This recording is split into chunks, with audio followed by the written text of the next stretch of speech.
আমি আবারও হাজির হলাম দারুণ একটি পকোড়া বা বড়ার রেসিপি নিয়ে। তো আজকের রেসিপিটি খুবই মজাদার ও টেস্টি হতে চলেছে, তো তোমরা দেখে নাও আজকে আমি কি দিয়ে পকোড়া বা বড়া বানাচ্ছি। নমস্কার বন্ধুরা, গৌরী রেসিপি অ্যান্ড ব্লগ চ্যানেলে নতুন আর একটা রেসিপি দেখার জন্য সবাইকে অনেক অনেক স্বাগত। রেসিপিটি পুরো দেখার অনুরোধ রইল, আর পুরো রেসিপি দেখে ভালো লাগলে লাইক কমেন্ট শেয়ার করার অনুরোধ রইল। আর প্লিজ চ্যানেলটাকে সাবস্ক্রাইব করে পাশে থেকো। যারা নতুন বন্ধু হয়ে আসছো, আবারও বলছি প্লিজ চ্যানেলটাকে সাবস্ক্রাইব করে পাশে থেকো। তো আমি আজকে তোমাদের সাথে শেয়ার করব পাট শাকের বড়া বা পকোড়া। তো আমি দেখো পাট শাক নিয়ে এসেছি অনেকটাই। তো পুরোটা দিয়ে বড়া বা পকোড়া বানাবো না, অর্ধেকটা দিয়েই বানাবো, বাকিটা আমি শুক্তো করব। তো আমি এইভাবে পাট শাক পাতাটাকে তুলে নিচ্ছি, একটা একটা করে সবগুলো তুলে নিয়েছি। নেওয়ার পরে 3-4 বার করে ভালোভাবে পরিষ্কার জল দিয়ে ধুয়ে নিয়েছি। এই যে দেখো, এখন জলটা ভালোভাবে বের করে এটাকে কেটে নেব। তো এভাবে আমি একদম ছোট ছোট করে কেটে নিয়েছি। ভিডিওটা স্কিপ করবে না, না হয় রেসিপিটা সুন্দর হবে না। পুরো রেসিপিটা দেখো। তো এখানে আমি নিয়ে নিয়েছি পেঁয়াজ কুচি, নিয়ে নিয়েছি কাঁচা লঙ্কা কুচি, রসুন থেতো করে নিয়েছি, ধনিয়া পাতা কুচি নিয়েছি, একটু ওখানে আদার পেস্ট নিয়েছি, আর নিয়েছি 4-5টে কারি পাতা কুচি করে। তো এখন সবগুলো একসঙ্গে মিশিয়ে নেব। তো সবগুলো উপকরণ আমি ঢেলে দিলাম একটা বলে।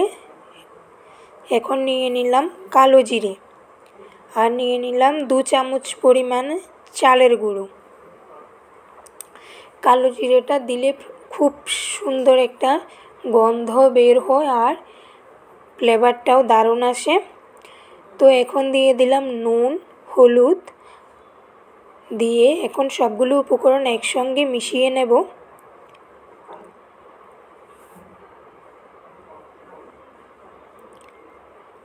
সামান্য সময় নিয়ে আমি রেসিপিগুলো তোমাদের সাথে শেয়ার করি, তাই পুরো রেসিপিটা দেখার অনুরোধ করছি। তো এইভাবে দেখো দলা পেকে এসেছে। তো এখন কিন্তু আমি সঙ্গে সঙ্গে এটাকে বড়া ভাজবো না, রেখে দেব কিছুক্ষণের জন্য। তো কিছুক্ষণ রেখে দেওয়ার পর আমি এখন কড়াইতে তেল দিয়ে কড়াইটাকে গরম করে নিয়েছি। তো একে একে আমি পকোড়াগুলিকে পকোড়া শেপ দিয়ে তেলে ছেড়ে দিচ্ছি, গরম তেলে।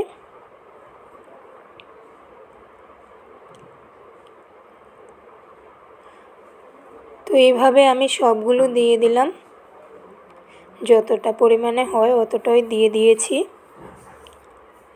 তো এখন উল্টে পাল্টে নেব, খুব সাবধানে উল্টে পাল্টে নিতে হবে, না হয় ভেঙে যাবে। তো দেখতেই পাচ্ছ আমার বড়াগুলি কিন্তু একটাও ভেঙে যাচ্ছে না, খুব সুন্দরভাবেই উঠে আসছে।